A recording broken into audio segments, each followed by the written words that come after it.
Dear students, हम रूस की विदेश नीति का अध्ययन कर रहे हैं। प्रीवियस लेक्चर के कंटिन्यूशन में बात करते हुए हम आगे बढ़ेंगे रूस और भारत के संबंध में।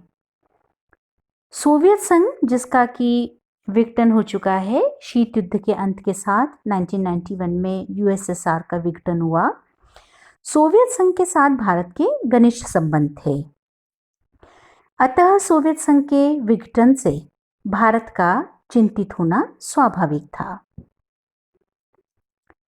पूर्व सोवियत संघ की भांति ही रूस ने भी भारत के साथ अच्छे संबंध बनाए। 1991 को न्यूयॉर्क में राष्ट्रपति येल्सिन ने भारत के प्रधानमंत्री से मुलाकात की। 1992 में विदेश सचिव के नेतृत्व में अधिकारियों का एक उच्च स्तरीय दल रूस और यूक्रेन गया। रूस के साथ एक नई मैत्रिक और सहयोग संधि को अंतिम रूप दिया गया।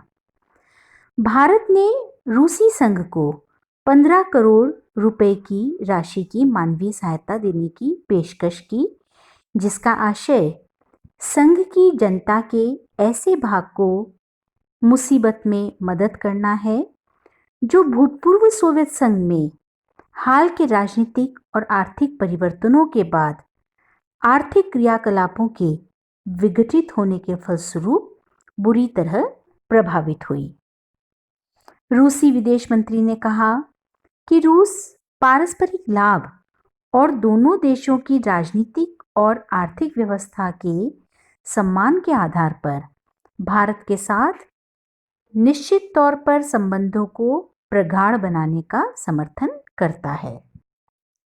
1993 में रूसी राष्ट्रपति येल्सिन ने भारत की यात्रा की। इस यात्रा से जहां रुपये रूबल समानता का मुद्दा हल हुआ, वहां रूसी राष्ट्रपति ने क्रायोजेनिक इंजनों और अन्य कल पुर्जों की आपूर्ति का आश्वासन दिया। दोनों देशों ने मित्रता और सहयोग के बारे में एक नए समझौते पर हस्ताक्षर किए, जो पुरानी भारत सोवियत मैत्री का स्थान लेने के लिए था। 14 सूत्री यह संधि व्यापक रूप में पूर्व भारत सोवियत संधि की तरह ही थी। अंतर सिर्फ इतना रहा कि इसमें सुरक्षा संबंधी प्रावधान नहीं थे। इसके अतिरिक्त 9 अन्य समझौते पर भी हस्ताक्षर हुए, जिनमें प्रमुख थे रक्षा आपूर्ति, विज्ञान और टेक्नोलॉजी तथा आतंकवाद से निपटने और नशीली दवाओं के अवैध व्यापार की रोकथाम संबंधी समझौते।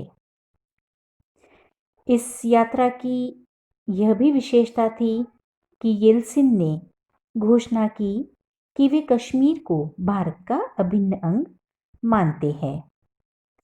साथ ही यह विश्वास दिलाया कि वे संयुक्त राष्ट्र में या अन्य स्थानों पर भारत का समर्थन करेंगे।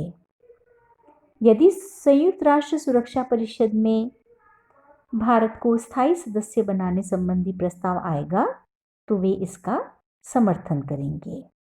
इस यात्रा से दोनों ही देशों में द्विपक्षीय सद्भाव, सहयोग और मैत्री के नए युग का प्रारंभ हुआ। 1994 में भारतीय प्रधानमंत्री नरसिम्हा राव की रूस यात्रा से प्रतिरक्षा, रणनीतिक और व्यापारिक संबंधों की कई बाधाएं दूर हुई। Indo Russian aviation private limited की स्थापना पर समझौता भारत की दृष्टि से अत्यंत महत्वपूर्ण रहा है। 1996 में भारत व रूस में आपसी सहयोग के 3 समझौतों पर हस्ताक्षर हुए। इनमें से एक समझौता भारत के प्रधानमंत्री तथा रूस के राष्ट्रपति के कार्यालय के बीच हॉटलाइन स्थापित करने संबंधित था। 1997 में भारतीय प्रधानमंत्री एच.डी. देवेगौड़ा ने रूस की यात्रा की। येल्सिन देवेगौड़ा शिखर वार्ता के बाद भारत और रूस ने द्विपक्षीय सहयोग बढ़ाने के लिए 6 समझौतों पर हस्ताक्षर किए।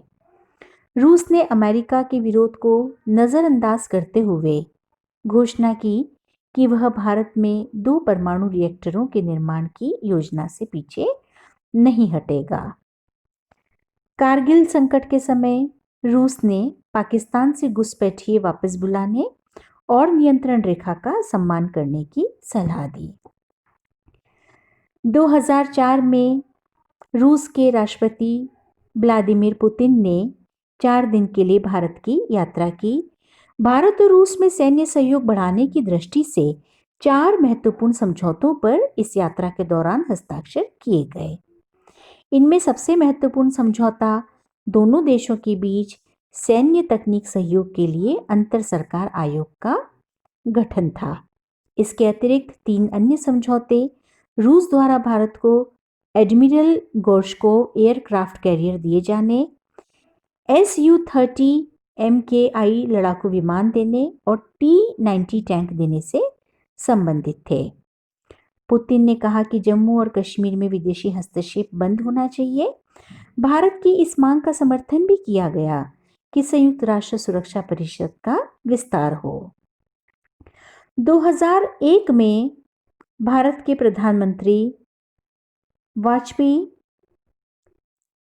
की पुतिन के साथ 6 नवंबर को शिखर वार्ता हुई, जिसके बाद दोनों नेताओं ने अंतर्राष्ट्रीय आतंकवाद पर मॉस्को घोषणा पत्र पर हस्ताक्षर किए। यह घोषणा पत्र मुख्यतः कश्मीर और चेचन्या के मामलों पर चिंताओं से संबंधित केंद्रित दस्तावेज था। पुतिन ने 2002 तक 3 से 5 दिसंबर डेट्स जो थी उनमें भारत का दौरा किया। इस यात्रा के दौरान रूस ने विस्तारित संयुक्त राष्ट्र सुरक्षा परिषद में भारत की सशक्त और न्यायोचित दावेदारी के प्रति रूस के समर्थन की पुनः पुष्टि की। पाकिस्तान में आतंकवाद की अवसंरचना को ध्वस्त किए जाने का भी समर्थन किया। 2004 में पुतिन भारत यात्रा पर आए।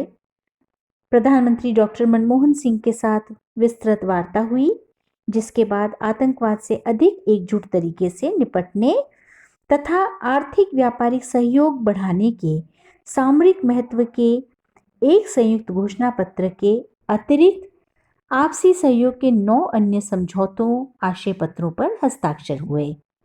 इनमें रूस के ग्लोबल नेविगेशन सैटेलाइट सिस्टम के शांतिपूर्ण उद्देश्यों के लिए भारत द्वारा उपयोग किए जाने का समझौता तथा अंतरिक्ष, ऊर्जा, संचार व आर्थिक क्षेत्रों में सहयोग के समझौते शामिल थे।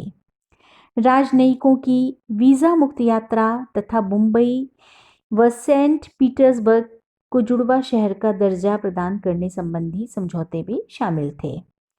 भारत एवं रूस रक्षा उपकरणों की आपूर्ति में बौद्धिक संपदा अधिकार को लेकर बने अवरोध को दूर करने में सहमत हुए। 2009 की शिखर वार्ता के बाद 2010 में दोनों देशों में कई समझौतों पर हस्ताक्षर हुए। 2011 में डॉक्टर मनमोहन सिंह ने रूस की यात्रा की।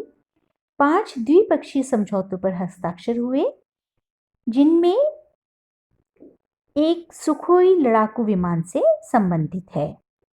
2012 में दोनों ही देशों ने रक्षा, आतंकवाद विरोध, प्रौद्योगिकी, परमाणु ऊर्जा जैसे क्षेत्रों में अपने संबंधों को सुदृढ़ बनाने के लिए सक्रियता जारी रखी। 2014 में निवेश को बढ़ावा देने हेतु RDFI समझौता हुआ। प्रधानमंत्री नरेंद्र मोदी ने 16वें भारत रूस शिखर सम्मेलन में भाग लिया था। शीत युद्ध के दौरान संयुक्त राष्ट्र संघ का महत्व घट गया था। अब हम बात कर रहे हैं रूस और संयुक्त राष्ट्र संघ की। यह महत्व इसलिए घटा था क्योंकि अमेरिका और सोवियत संघ में प्रतिस्पर्धा थी और दोनों महाशक्तियां निषेधाधिकार संपन्न थी। निषेधाधिकार ने सुरक्षा परिषद की क्रियात्मकता पर ही निषेध लगा दिया था। 1992 में न्यूयॉर्क में सुरक्षा परिषद की विशेष बैठक में सोवियत संघ के उत्तराधिकारी राज्य रूसी गणराज्य के राष्ट्रपति येल्सिन ने पहली बार इस अंतर्राष्ट्रीय संस्था में भाग लिया। येल्सिन ने कहा कि पश्चिमी जगत हमारा दुश्मन नहीं है, बल्कि हम स्वयं पश्चिमी जगत का हिस्सा है। 1993 में अंतर्राष्ट्रीय मुद्रा कोष ने रूस को 1 अरब 50 करोड़ का ऋण देना मंजूर किया। इस सहायता को रूसी राष्ट्रपति येल्सिन के सुधार कार्यक्रमों के लिए महत्वपूर्ण माना गया। यदि बात की जाए रूस और G7 की, जो अब G8 है, G7 में शामिल विकसित देशों का 3 दिवसीय शिखर सम्मेलन 1992 में म्यूनिख में हुआ। रूस को G7 ग्रुप में शामिल करने का जापान और जर्मनी ने कड़ा विरोध किया। वैसे भी आम धारणा थी कि रूस को चुने हुए 7 में शामिल होने के लिए क्वालिफाई करने हेतु औद्योगिक विकास, उदारीकरण और निजीकरण के क्षेत्रों में बहुत कुछ करना बाकी है। निराश येल्सिन ने मॉस्को रवाना होने से पहले कहा कि यद्यपि शीत युद्ध समाप्त हो गया है, लेकिन आर्थिक मुद्दों पर पूरब व पश्चिम अभी भी विभक्त हैं। रूस के प्रति समूह 7 की नीति में परिवर्तन के लक्षण 1993 को टोक्यो में हुए सम्मेलन में मिलते हैं। सम्मेलन में समूह 7 के देशों ने मिलकर रूस को लगभग 43 अरब डॉलर की सहायता देने का निर्णय किया।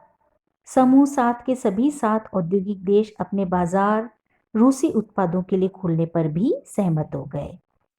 1994 में नेपल्स में संपन्न समूह 7 के सम्मेलन में रूस की सक्रिय भागीदारी ध्यान आकृष्ट करने में सफल रही और यह स्पष्ट दिखाई देने लगा कि शीघ्र ही इस समूह का नाम G7 के स्थान पर G8 हो जाएगा।